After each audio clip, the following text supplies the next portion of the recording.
মানুষে এত পরিমাণের ফানি হতে পারে, সেটা যদি আপনারা না দেখেন তাহলে মিস করে যাবেন, ঠিক আছে? সব থেকে বড় কথা, আজকে যে বিষয়টা হলো, আমাদের বৃষ্টিতে আমাদের রুমের অবস্থা একদমই খারাপ। জানালা দেখুন, আমরা অসহায় পাবলিক, আমাদের আয়নাটাও ভেঙে গেছে,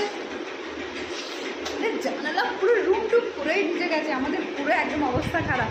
সব থেকে ইন্টারেস্টিং ব্যাপার হলো যে খেতে গেছি রুমে, মানে উপরে কিচেনে। হ্যাঁ, আমার দিদিকে দেখুন,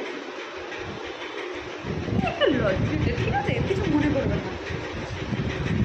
মানে খেতে গিয়েছি, এত বৃষ্টি এত ঝড়, তার মধ্যে মানে কি পুরো একদম উড়ে যাওয়ার বিষয়, মানে পুরো একদম সব কিছু উড়েই যাচ্ছে। তার মধ্যে আমার দিদি বলছে কি, মানে সে খেতেই যে দিদি চলে আসো নিচে, ঝড় বৃষ্টি হচ্ছে, বলছিল আমাকে ফিরে যেও না, আমি খেয়ে নিই। মানে কি ঝড় বৃষ্টিতে লোক উড়ে যাচ্ছে, ওনাকে উড়িয়ে নিয়ে যাবে, কিন্তু উনি খেতেই ব্যস্ত, খেতেই ব্যস্ত। শুনুন কি হয়েছে, মানে দুজনে তো হাওয়ায় উড়েই যাচ্ছিলাম, সেটা বড় কথা না।